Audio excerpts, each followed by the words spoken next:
All right. So I'm going to just pick up right where we were. So I feel that, and this is just my perspective, that it's really important to feel the way we feel, meaning we don't want to tell ourselves, well, that's ridiculous. I shouldn't feel that way. No, we feel the way we feel, and we have to process and I believe work through those feelings. So some of the things that I might ask myself is, what is it that has me feeling this way? And again, you know what I'm going to say, Holly, get to your journal, take to your journal and write. Yep, there she goes. And write out, get it out, and try and discover what it is that has you feeling some of these feelings. Because really what we're all here to do, and Holly really expressed it quite well, is we're on a journey of discovering really who we are and what are our strengths and what are areas where we can grow and improve. I don't ever like to tell people that, we're going to talk about your weakness. That isn't really the way I see it. I think everybody has strengths and opportunities to improve. Now, whether a person focuses in the opportunities to improve or not is, again, it's an individual thing. Some things you may want to, other things you may not. So going back, Holly, to where you are, discover what it is that has you feeling that way so that you understand more of who you are. The second thing is you can remind yourself, after you understand who you are in this scenario, of how you're doing a service to your child. Meaning, you're letting your child get on a bus or taking them to school, and really what's happening there for the child. They're learning how to do all kinds of things at those young ages, right? And especially with single kids, which I, for a long time, had the majority, I had one son and two stepdaughters. And for a lot of the time, it was my son and I, right? So some of the different things that he needed to learn, I couldn't teach him at home. So I flipped the switch, right? I chose to look at it through a different lens. Instead of he's leaving, I'm going to miss him, or he's leaving and we had a great thing in the summer, to, you know what? I'm really excited for what he's going to learn. And I'm really feeling good about blah, blah, blah, blah, blah. So forcing myself to look through a different lens. And again, Holly knows me well enough to know, because what happens, and this is just human nature, gang, but the truth is, as moms, we get a little bit, it's not, I'm just going to say it like this.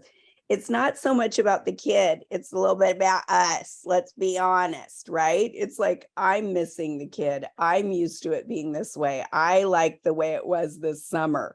I like the fact that we could sleep in an hour longer and not be so regimented, right? Or whatever it is. Usually the kid is fine, right? The kid is excited, or sometimes even a little reluctant, but don't mistake the reluctant.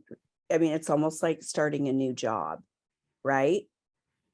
For the kid, meaning each year, the first few days, most kids are a little tentative. All right.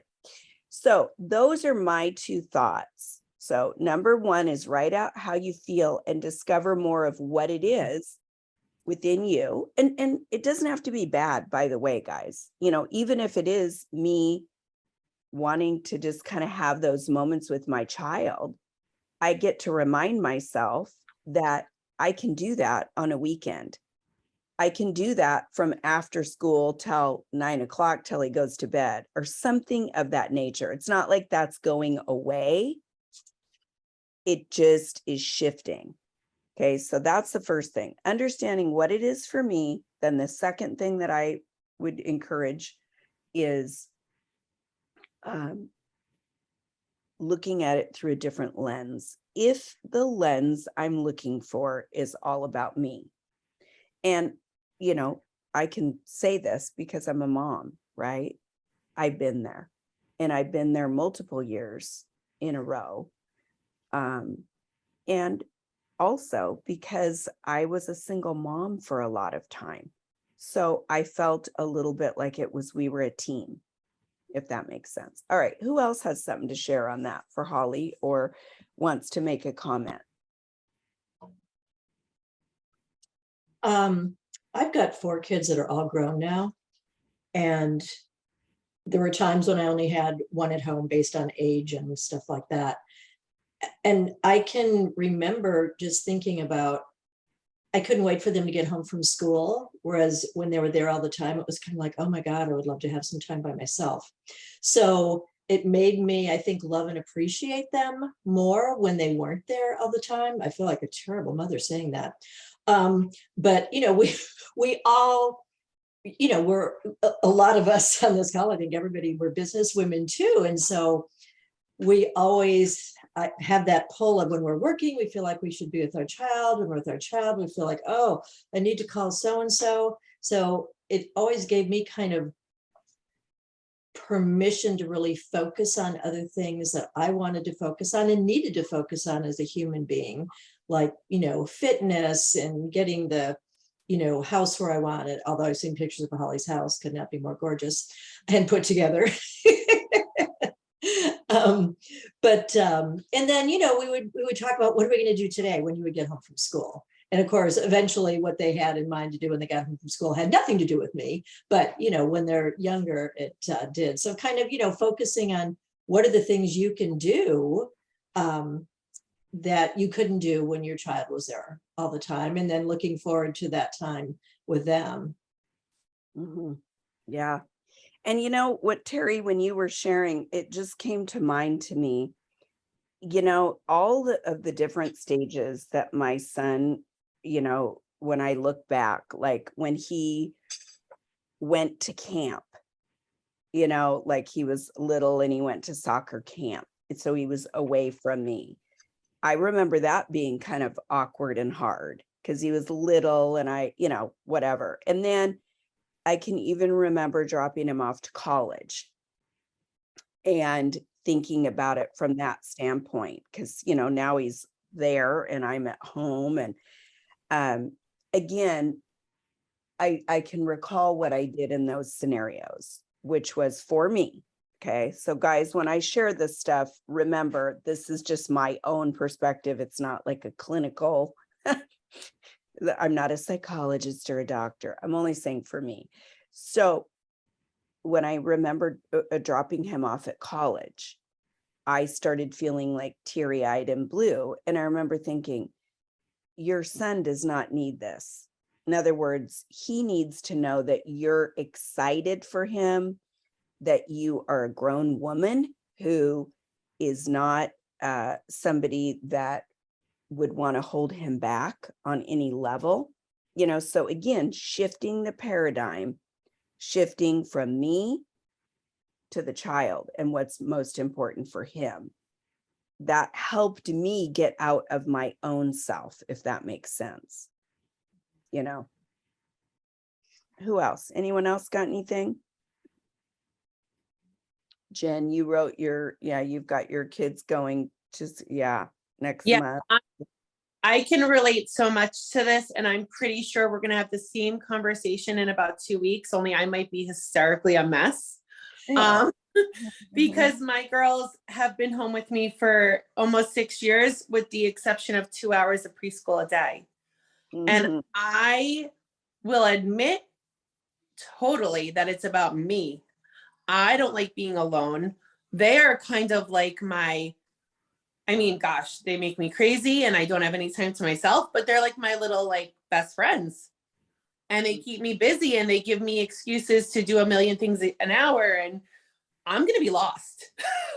So I don't know I mean, gosh, I'm not ready to go back to work full time, but I need to do something with 8 hours that I've never had before.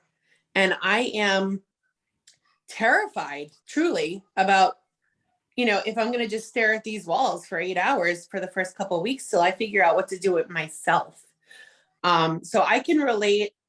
I could promise you we'll have the same conversation next week. Hopefully Holly will talk me through it because she's done it. But I can relate, and everything you guys are saying is amazing. I just don't know that it's enough for me right now. I'm terrified. Yeah. Yeah. And you could probably also, Jen, if you were so inclined, is to start journaling now, and understanding more of how you're feeling and all that. Yeah. So for the that I started in the back of my notebook, a list of things I'd like to do when I have free time.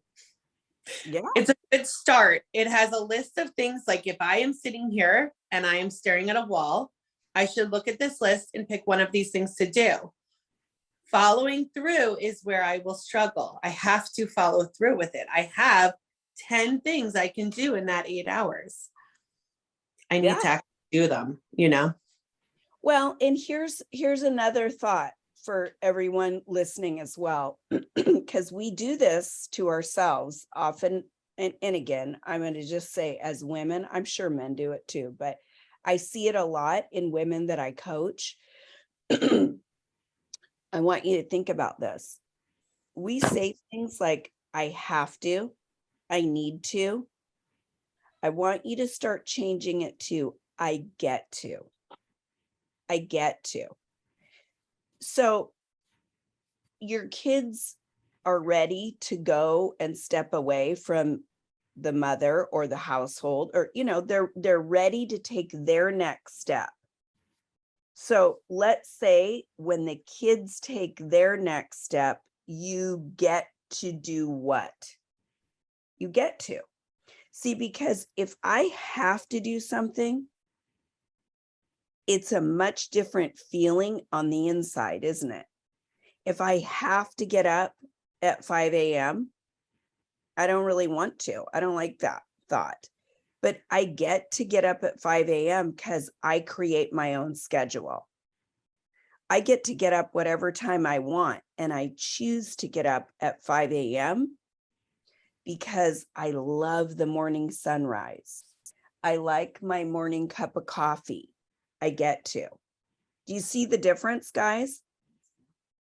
So sometimes even tweaking a word when we talk to ourselves is such a powerful thing.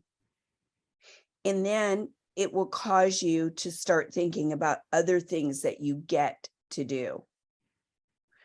I wrote a post yesterday that on my Facebook main page, so you can go check that out. But I remember being a single mom when I started my direct selling business. And I remember wondering, how am I going to make the kind of money that I want to make and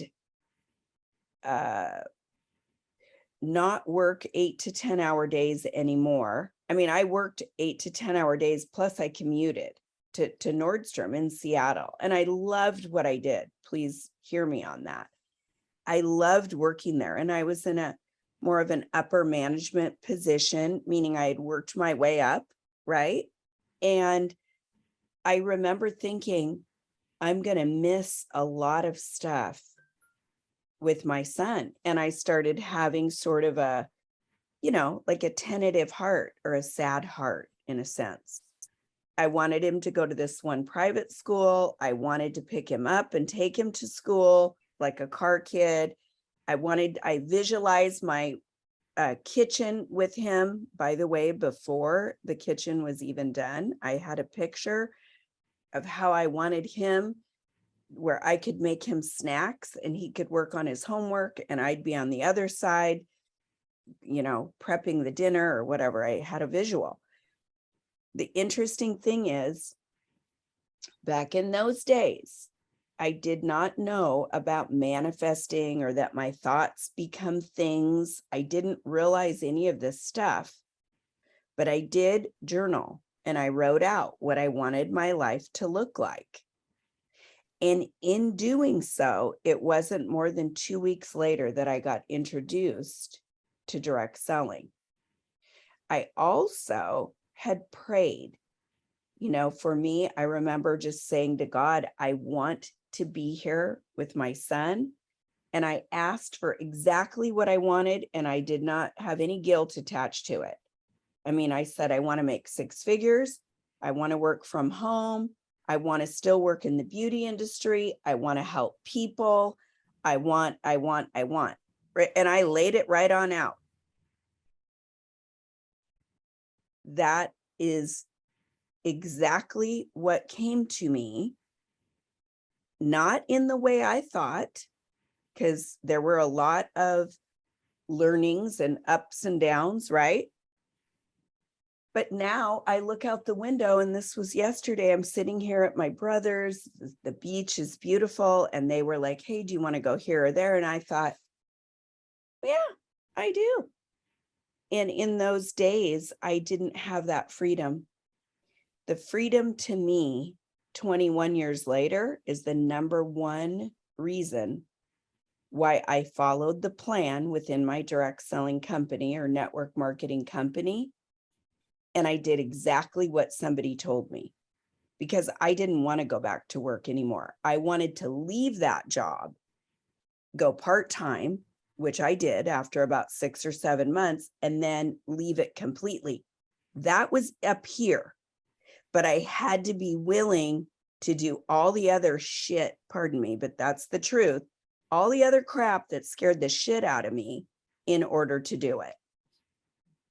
And boy, did I lean into it, because I did not. Now, Holly, this is just me. There was no freaking way. I was trying to leave the job. I didn't want to go back and work for anybody ever again.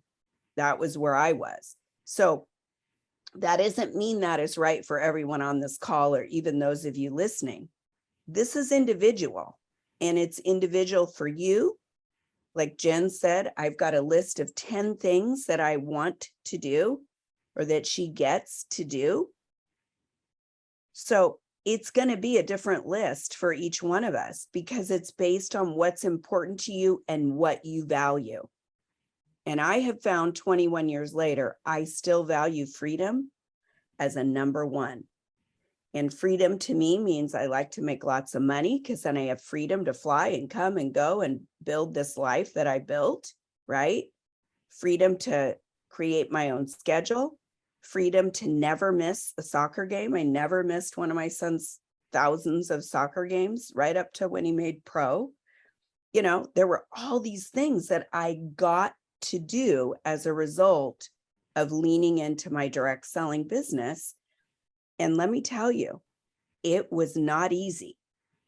It was not easy. It would have been easier just to go work at Nordstrom, where I did work, where it grew me in little ways, but not this way. But the end result was not what I wanted. Does that make sense? So let me ask you all a question. How many of you are focused on your end result? Meaning, do you know what it is you want? For me, in those days, I wanted to be free of, financially feeling like I was always at the brink of the paycheck. I wanted to be free so I could create my own schedule. So I really got clear on that without even knowing, guys, what I was doing. I didn't have anybody sharing with me. And I'll tell you something else. It wasn't even really my personality to be that clear about something. It really wasn't, because I'm kind of a run by the seat of my pants kind of gal. But I became so laser focused and so clear because I wanted a lifestyle. that I was not living at that moment. So do you guys do that? Do you visualize the way you want your life? I know, Holly, I know you certainly did, because guys, when I first met Holly, she was living up in the cold in the Midwest. And now she's gallivanting on the beach. And we, as a group here in this team, meaning our morning motivation team, see, we're all a team, right? I don't know how to build groups that aren't teams, but anyway, you get what I mean. We walked through it, many of us, with Holly. It was a beautiful journey. It's really cool to see the transformations that some of these gals have made here. And Holly, you're one of them. It's like we're growing up together in a way. It's pretty freaking cool. All right, I talked a lot. Who else has something? How does that speak to you, ladies? Well, like with me, I have always been in the court reporting field, and trying to break out and do something different is so difficult for me. I'm in my comfort zone. I do it because it's easy. Now I work at home and I do my transcripts for my clients, and I just only communicate with them through email. And I need to break out of that. You know, I feel, oh, I'm just too old. I turned 65 in December.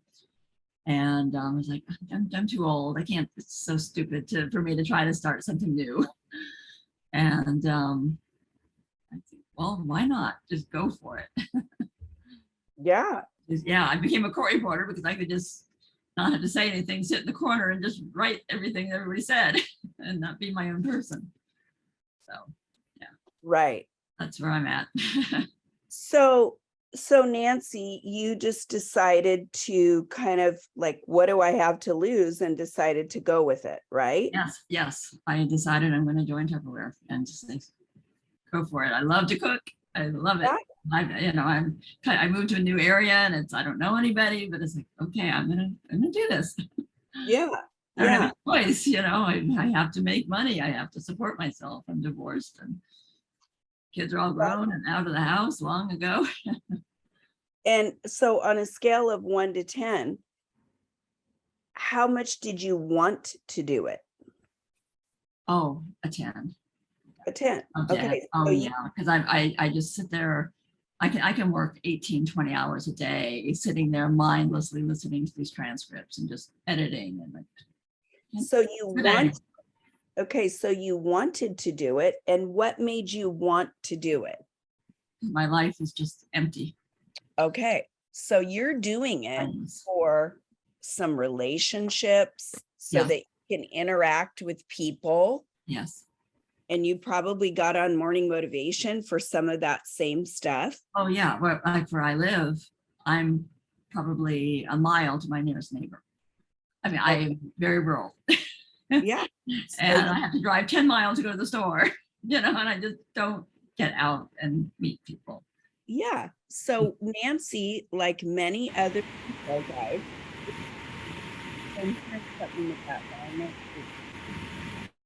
oh, Nancy, I just muted you.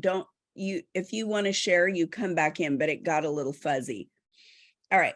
So many of us often don't see, so I want you guys to hear me on this. We don't see people like Nancy as, we can't often through a text message, through a post, these kinds of things, see that Nancy needs community or wants community or wants, she said, I think your words were, I don't really have a life. She wanted more in her life. See, these are different reasons why people choose a business like this. And I said, well, how bad did you want it? Did you hear what she said? A 10. So see, this is why I'm going to give you another thought. We're going a little bit off of what our original topic was, but I want to give you another thought. Each one of you here, I'm pretty sure. Yeah, pretty sure. Let me look, make sure I know. Yeah. You are in a network marketing company or business.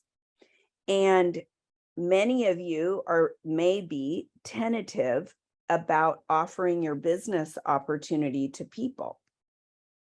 And yet there are people more than you think, like Nancy, that have been, sequestered. They've been caught in, the whole COVID where you can't really get out and be with people. And then, by the way, how many people do you know that now work from home that didn't before? A lot of people. There's a lot of people, and they're not all going back to work because companies are realizing the expense that it was to have offices and different things like this. So the reason why I'm saying this to each one of you right now is think about the needs that are out there. It's more than I just need money. It's more than I just want freedom. It's more than I just want to earn incentives, free trips, or a discount on product. There is a ton of people out there, guys, that need community. And they have full-time other jobs. And they're looking for second and third streams of income that they can operate and do from home, or that gets them out and interactive with people. Does that make sense? All right. So keep that in mind. All right. I'm going to do a few cards. I'm going to do one for Holly. I'll do one for Nancy, and I do have to get off, like I mentioned, at the 45-minute today. And where's my cards? I got to grab them. I was doing my cards for some of my relatives, so I have them in this other bag. Here we go. All right. And does anybody else have anything that they want to share based on you might have heard something or wanted to add to Holly or Jen or anybody?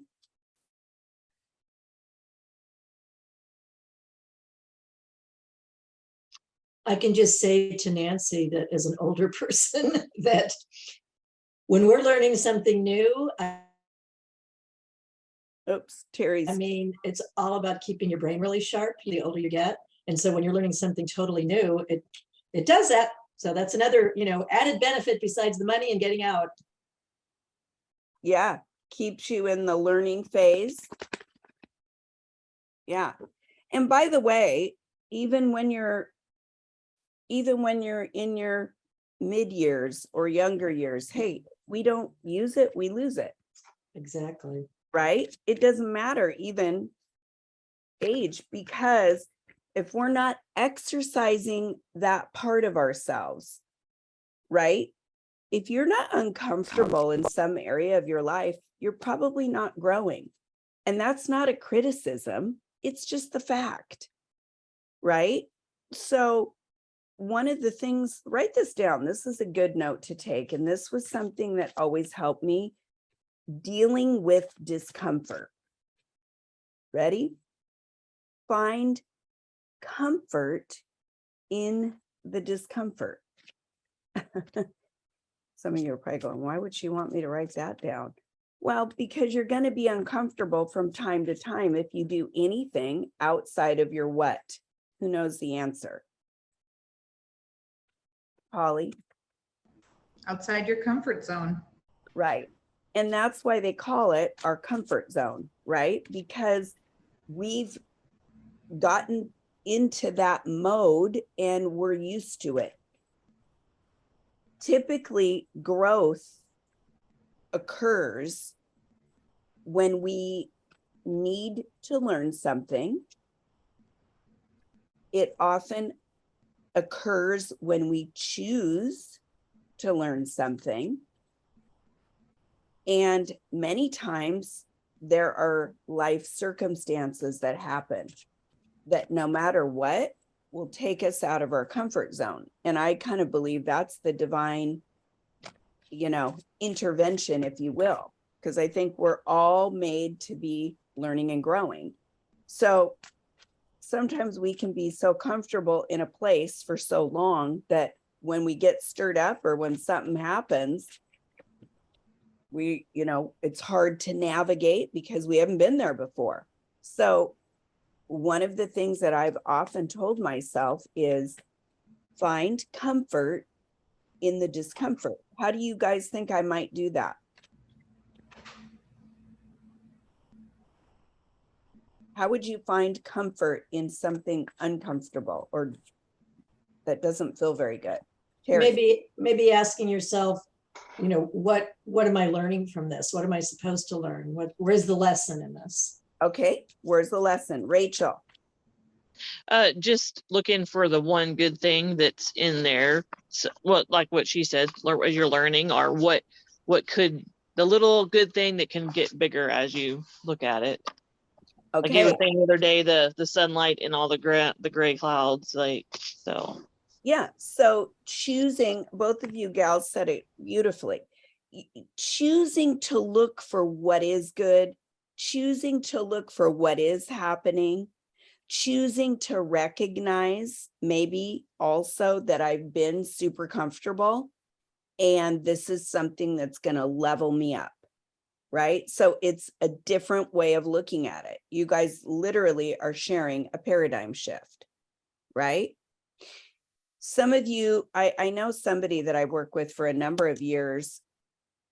She used to be one of the most negative people I'd ever been around. In fact, at one point when she hired me, I said, are you good now if I stop you? She said, please do, because this isn't working. Over a period of time, she shifted so many different things. And now when we talk, we laugh about the fact that she goes, God, remember when I used to do this, this, and this? I said, I do. Remember when I used to blah, blah? I said, I do. She goes, how did I even get out of a paper bag? I said, I don't know, but you did, So transformation happens when we lean in to the discomfort. And also, this is another thing I tell myself, it's not going to last forever. Right? So this is one of the reasons, or I shouldn't say reasons, this is one of the ways that I've overcome procrastination. I look at it like this. You're going to have to do that no matter what anyway. Might as well just do it right now. Right now. Like literally, if it's something I'm really procrastinating, I'll just tell myself, might as well just do it right now, because I'm going to have to do it anyway. So the thought now for me of putting something off almost gives me a worse feeling than if I just do it right now or within, you know what I'm saying, within a reasonable time that day. And then I schedule it. Just like an appointment. All right, Holly, here's yours. The energy you give off is your vibration. Card 31. Some of the words I choose to say create positive energy and a high vibrational tone. Other words generate a negative energy and a low vibrational tone. It is up to me. I can inspire positive energy by choosing to think differently about the words I say. I am a powerful creator. I've got this. So flip the switch from low vibrational phrases to high vibrational phrases that ignite positive energy in yourself and others. Simply shift your mindset and choose good feeling thoughts. Aren't we talking all about this today? Holly, what do you have to say on that? What was the sentences? I am a powerful what? Creator. Creator. Okay, I'm just gonna write that down. I'm gonna put that as my mantra for the week. I love it.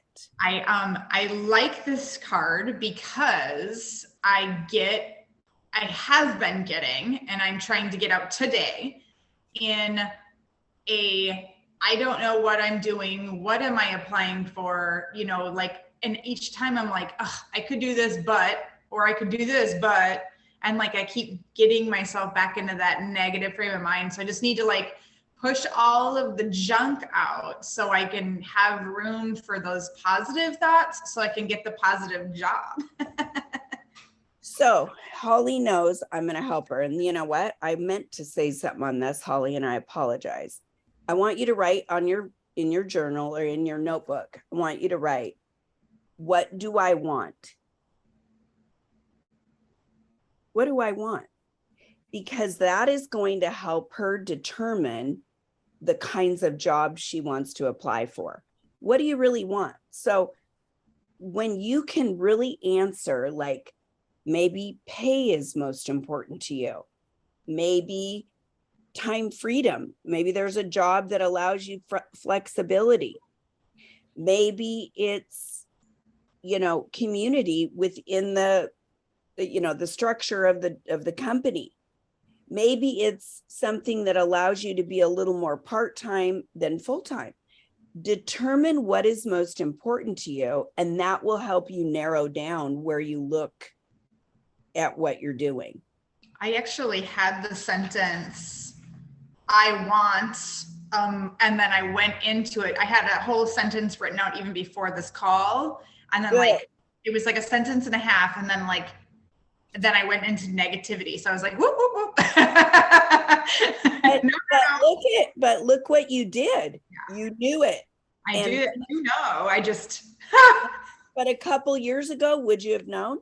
No, I wouldn't even have started writing what I want. I wouldn't even have cared. I would have been like, it'll just come out, it'll come when it's going to come. Or I always had that mantra of, God will give me what I want or what he wants me to have, instead of, hey, you need to take some action there, girl.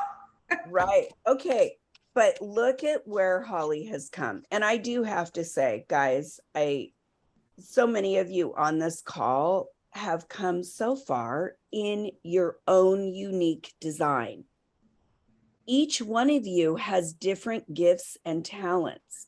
You were created uniquely, especially for whatever it is that lies in your heart. Your heart desires is what I believe God placed there. You can call it what you want. This isn't a religious call. However, we all have desires. If I ask Rachel, what do you want to be when you grow up? And she said a teacher when she was in 3rd or 4th grade. Just pretend.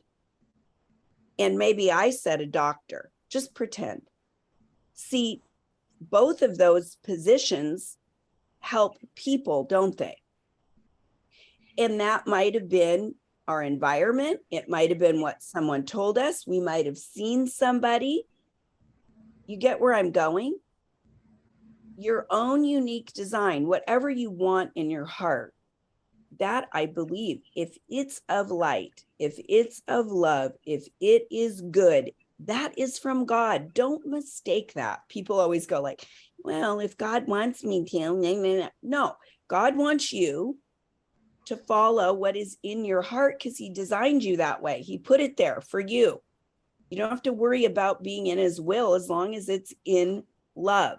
Does that make sense? Yes. It will unfold. You'll be in his will is my point. All right. Okay, let me get off my Baptist preacher mode here. All righty.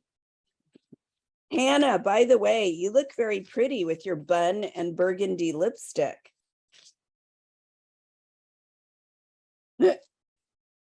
And do you see my skin? You know what? I do. It looks very, very nice. And do you know why my skin is better than 7 weeks ago? I do. I hope you are loving that. I hope and people notice that, and everybody asks me, what are you doing? Tell me your secret.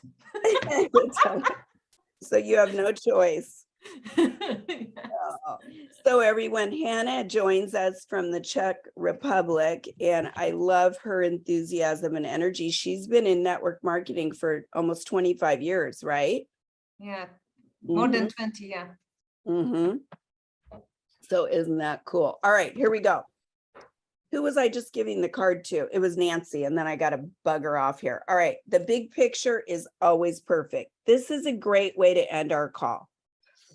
The big picture is always perfect. Now, you guys know I wrote these cards, right? Yes, we do know that, Joan.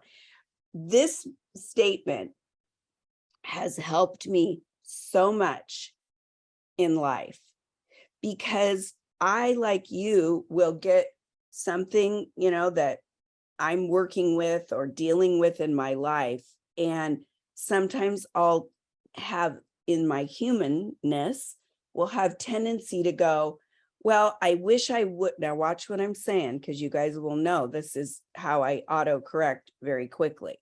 Well, you know, oh, I wish I would have done that sooner. Oh, I wish I would have got on the train, you know, a week before, a month before, 2 years ago.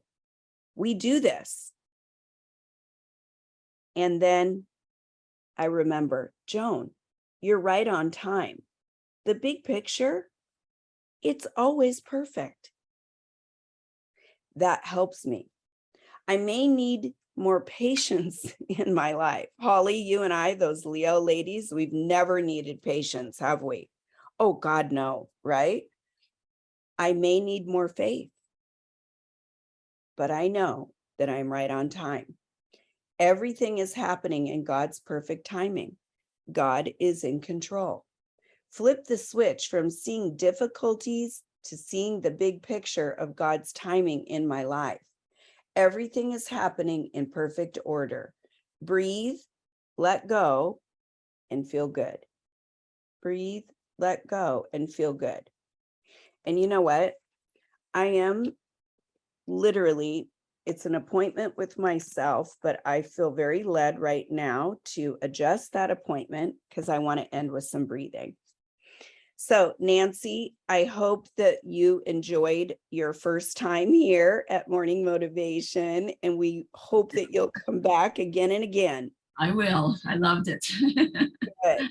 Loved it. And I want to end with some breathing because we haven't done it for the last, I don't know, couple times. And like I said, I've got, I'm on vacation, but I do have an appointment with myself. I'm heading out to do a little bit of soul searching, right? So I like to do these kinds of things, but I'm going to finish with some breathing here. So what I want everybody to do, if you're ready to stay with us, is sit up real straight.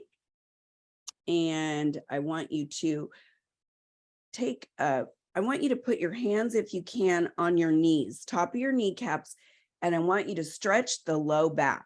Push your chest forward, stretch your low back. Okay, just take a little stretch in your chair, wherever you are. All right, now I want you to come over your head, and I want you to look up to the corner and feel the stretch along your right or left side, whatever way you're going, and hold it, and just take a minute and notice you're probably holding your breath. So breathe. Take a minute, no rush. Breathe in through your nose, let it out through your mouth, and just feel that stretch. All right, now take your arm down. Let's do the exact same to the other side. I like to put the opposite hand on my kneecap, so I'm really getting the stretch on the side. Breathe.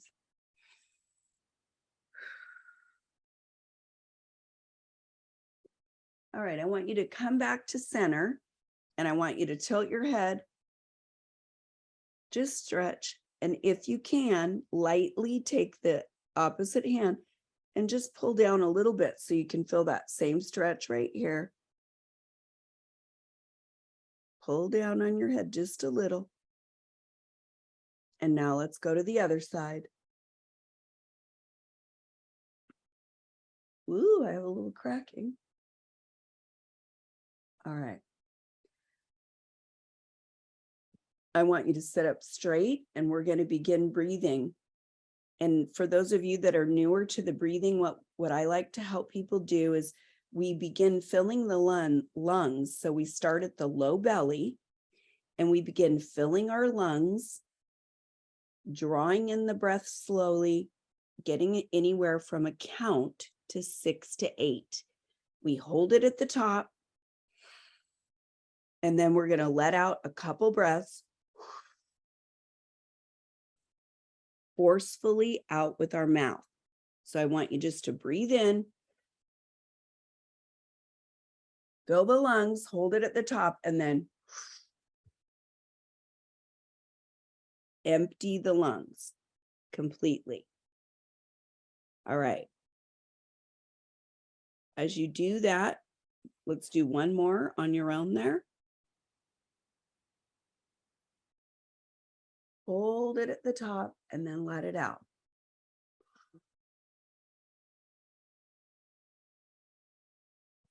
All right, now I want you to open your hands. I want you to place them open on the tops of your thighs.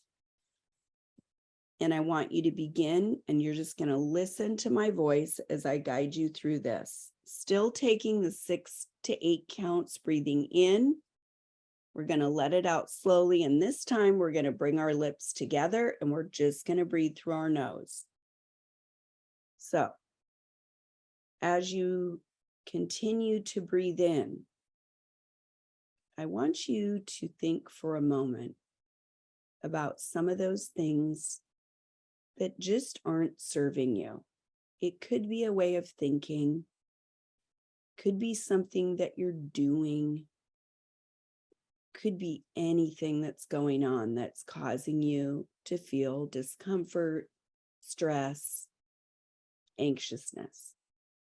And as you breathe in, I want you to picture that the angels have placed a beautiful golden bowl right out in front of you. The golden bowl is there for you to place anything that's not serving you into the bowl. So continue to breathe in and put that feeling, fear, or limiting belief in the bowl. And breathe out. I want you to take a scan of your body now, the physical body. If there's anything there that's causing you tension, pain, anything physically that you've got going on. Some of you've got some low back, I think some neck issues, some tightness. I want you to place those physical things in the bowl. Breathe in. Breathe out. Notice that sometimes when we're concentrating on doing something, we tend to hold our breath. How many times a day do you think you do this? I want you to take one last scan of your emotional state, of your physical state, and even your spiritual state, your connection to your higher self, to God, to whatever you feel is your source of strength. Anything that's blocking that, I want you to put in to the bowl. I know for me, sometimes it's my ego. I think that stands for edging God out.